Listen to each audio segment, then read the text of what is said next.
Assalamualaikum warahmatullahi wabarakatuh. Halo teman-teman kelas 6, kembali lagi di video pembelajaran Miss Astria. Di video pembelajaran kali ini kita akan belajar tema 4, yaitu globalisasi. Subtema 3, globalisasi dan cinta tanah air. Pembelajaran yang akan kita pelajari yaitu pembelajaran 3 dan pembelajaran 4. Sebelum teman-teman belajar, mari kita membaca basmalah terlebih dahulu. Bismillahirrahmanirrahim. Baik teman-teman, di sini adapun tujuan pembelajaran yang akan teman-teman peroleh setelah teman-teman mempelajari materi yang ada di pembelajaran kita hari ini, yaitu yang pertama adalah teman-teman dapat menuliskan pikiran pokok paragraf dengan tepat melalui mengamati teks. Kemudian teman-teman juga dapat mengetahui perbedaan berbagai jenis kompor dengan tepat melalui mengamati teks. Yang ketiga, teman-teman juga dapat menentukan pendapat dengan tepat melalui mengamati teks. Dan yang keempat, teman-teman juga dapat memahami sikap yang harus diperhatikan dalam menghadapi dampak globalisasi dengan tepat melalui penjelasan yang akan Miss jelaskan di video ini. Nah, teman-teman, kita mulai pada materi yang pertama, yaitu pikiran pokok. Apa sih pikiran pokok itu? Pikiran pokok adalah bagian dari paragraf yang merupakan ide utama dari sebuah paragraf. Nah, teman-teman, bagaimana sih ya cara menentukan pikiran pokok? Yang pertama, kita harus membaca dulu seluruh kalimat pada setiap paragraf.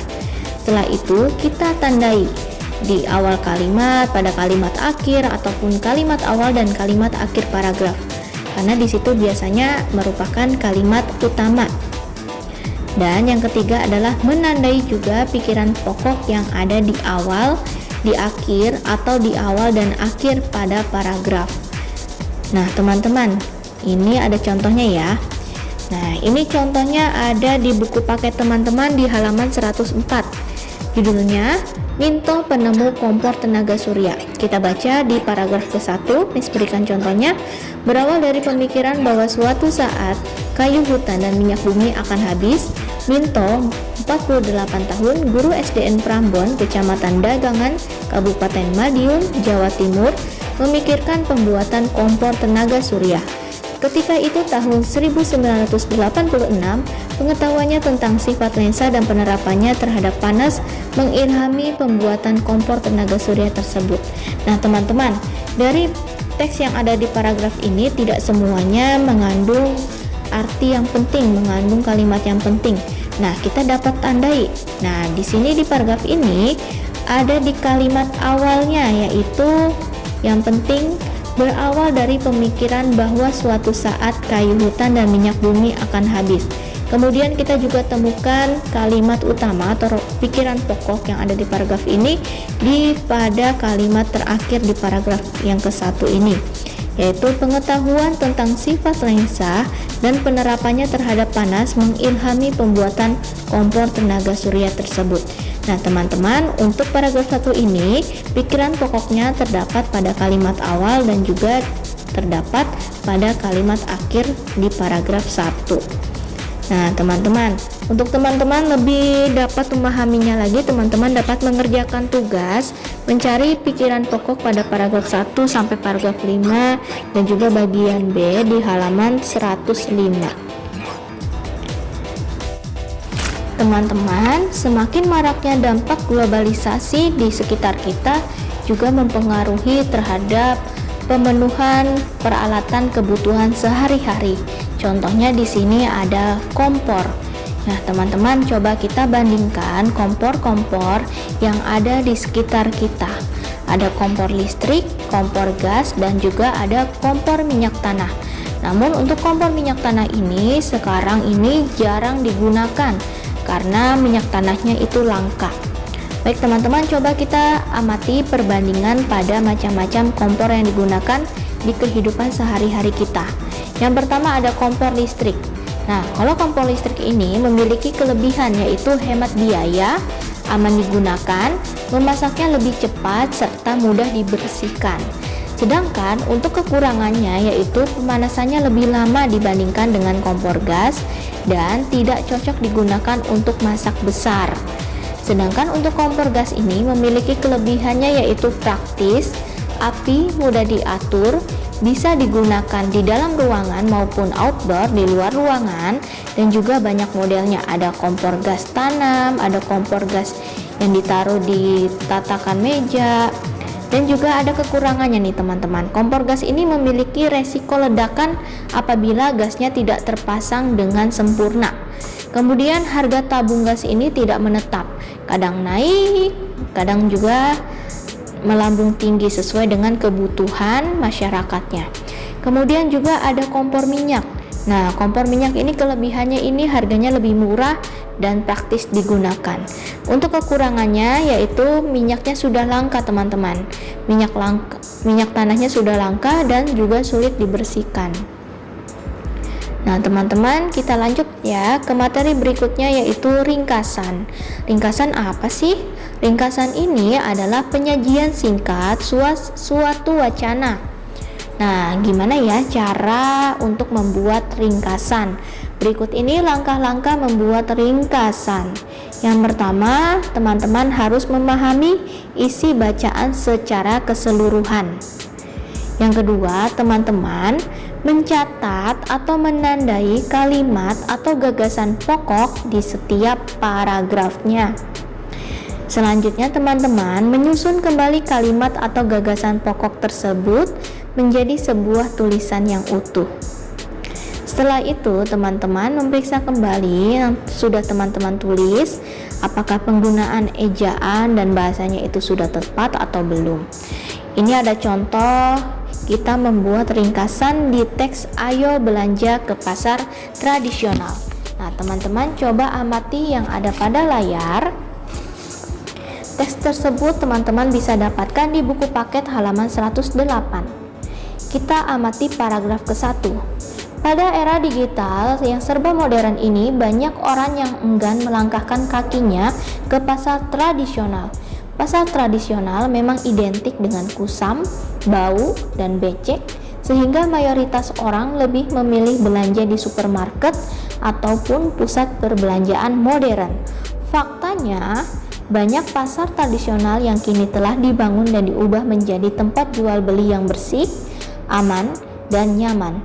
Apalagi pasar tradisional menawarkan banyak keuntungan dan kemudahan bagi pembeli yang tidak dimiliki oleh pasar modern.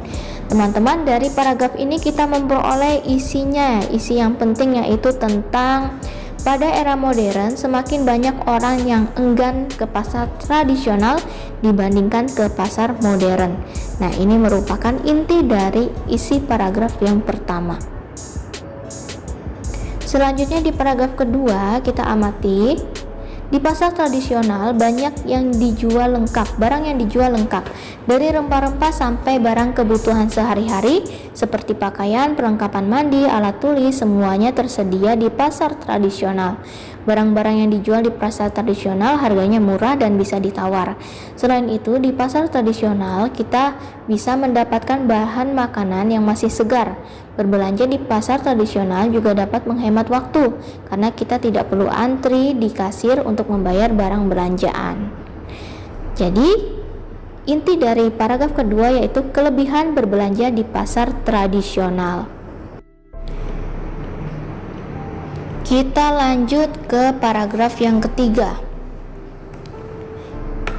Di paragraf ketiga ini berisi, kita bisa dengan mudah menjumpai dan membeli bahan makanan yang masih segar di pasar tradisional. Meskipun ada pula barang yang tidak layak jual, namun tidak terlalu sulit memilah mana yang masih bagus dan yang tidak, karena barang-barang tidak disimpan di lemari pendingin yang dapat membuatnya terlihat segar dari luar. Dengan berbelanja di pasar tradisional, kita juga telah membantu usaha kecil dalam negeri untuk berkembang. Bagaimana produk dalam negeri mau maju jika masyarakatnya masih gemar berbelanja produk asing dan impor di pasar modern? Jadi, inti dari paragraf 3 kita peroleh yaitu di pasar tradisional mudah menjumpai makanan segar. Kemudian, dengan berbelanja di pasar tradisional berarti turut memajukan usaha kecil. Lanjut ke paragraf yang keempat. Terlepas dari kelebihan dan kemudahannya, pasar tradisional tentu masih memiliki banyak kekurangan yang harus diperbaiki. Namun, dengan berbelanja di pasar tradisional, kita telah berperan aktif membantu pasar tradisional tetap bertahan di tengah gempuran pasar modern pada era globalisasi ini. Kalau bukan kita yang memulai, siapa lagi? Jadi inti dari paragraf keempatnya ini yaitu kekurangan pasar tradisional harus diperbaiki. Nah teman-teman, setelah kita mendapatkan semua dari inti isi paragraf dari paragraf 1 sampai paragraf 4, kemudian selanjutnya kita adalah mengolah kalimatnya dengan menggunakan bahasa atau kalimat-kalimat menggunakan bahasa kita namun tetap pada isi yang sudah kita catat. Nah, menghasilkan ringkasan yang seperti ini teman-teman. Pada era modern, semakin banyak orang yang enggan berbelanja ke pasar tradisional dibandingkan pasar modern. Pasar tradisional sebenarnya memiliki banyak kelebihan, antara lain lebih mudah menjumpai makanan segar. Dengan berbelanja di pasar tradisional berarti telah ikut memajukan usaha kecil, meskipun memiliki banyak kelebihan. Pasar tradisional juga memiliki kekurangan yang perlu diperbaiki bersama. Nah teman-teman, jadi ringkasan itu memendekkan wacana yang tadinya wacananya hanya berisi 4 paragraf dan sekarang setelah diringkas hanya berisi 4 kalimat saja. Nah ini yang dinamakan dengan ringkasan, yaitu mencatat memendekkan suatu wacana dengan mencatat hal-hal yang penting pada wacana tersebut. Wacana itu sama dengan teks bacaan ya teman-teman. Kita lanjut supaya teman-teman itu dapat mengetahui tentang isi teks Ayo Berbelanja ke Pasar Tradisional. Teman-teman dapat mengerjakan halaman 109 bagian Ayo Lakukan. Kita lanjut ke sikap-sikap dalam menghadapi dampak globalisasi ini. Nah teman-teman, dalam era globalisasi yang semakin pesat ini berkembang di Indonesia, sikap yang harus teman-teman tanamkan di dalam pribadi teman-teman yaitu yang pertama, sikap bijaksana. Sikap bijaksana yaitu menerima kemajuan iptek serta membuka diri terhadap pengaruh globalisasi. Nah, misalnya teman-teman caranya mengerjakan suatu pekerjaan misalnya masih tradisional. Misalnya teman-teman membuka suatu usaha atau warung. Nah, misalnya pencatatan teman-teman masih manual dengan buku. Nah, teman-teman sebaiknya sikap yang harus dilakukan yaitu menerima kemajuan iptek. Nah, bisa saja teman-teman mencatatnya dengan menggunakan teknologi atau aplikasi yang sedang digunakan pada masyarakat saat ini. Kita harus terbuka terhadap iptek supaya tidak tertinggal zaman. Kemudian ada sikap waspada. Waspada ini harus mempertahankan jati diri bangsa. Tetap ya teman-teman, pertahankan jati diri bangsa yang terkena dengan nilai kesopanannya, nilai keramahannya, dan nilai gotong royongnya. Yang ketiga ada sikap selektif. Selektif itu berarti teman-teman memilih yang baik dan membuang yang buruk. Jika itu merupakan suatu nilai yang buruk, teman-teman wajib untuk membuangnya. Tidak diterapkan dalam kehidupan sehari-hari. Misalnya cara berpakaian budaya barat yang terbuka. Nah, teman-teman sebaiknya itu membuangnya karena tidak sesuai dengan nilai-nilai ketimuran yang dianut oleh Indonesia. Nilai ketimuran itu seperti apa? Nilai berpakaian yang sopan, nilai keramahan, nilai gotong royong, seperti itu teman-teman. Selanjutnya, sikap mempertahankan kepribadian bangsa, yaitu teman-teman wajib untuk mempertahankan nilai-nilai pergaulan sesuai dengan kepribadian bangsa. Nah, ketika bergaul itu harus dengan ramah, menghargai sesama temannya, tidak membeda-bedakan teman. Nah, ini merupakan 4 sikap sikap yang harus teman-teman tanamkan dalam diri teman-teman dan harus teman-teman laksanakan di dalam kehidupan sehari-hari teman-teman. Ya, ini ada 4 sikap, jangan sampai terlewat teman-teman. Semuanya harus dijalankan dengan seimbang. Untuk teman-teman lebih memahami terkait dengan sikap-sikap dalam era globalisasi ini, teman-teman dapat mengerjakan tugas di halaman 111 bagian Ayo Berlatih. Oke teman-teman, tadi materi yang sudah kita pelajari yaitu kita sudah belajar tentang ringkasan, gagasan pokok, kita sudah belajar cara meringkas, kita belajar tentang teknologi kompor, dan kita juga belajar tentang sikap-sikap dalam era globalisasi ini. Oke teman-teman, jika ada materi yang belum teman-teman pahami, teman-teman silakan tanyakan ke guru masing-masing ya. Ini ada quotes terakhir dari Miss. Ilmu itu bagaikan binatang buruan, sedangkan pena adalah pengikatnya. Maka ikatlah buruanmu dengan tali yang kuat. Quotes dari Imam Syafi'i.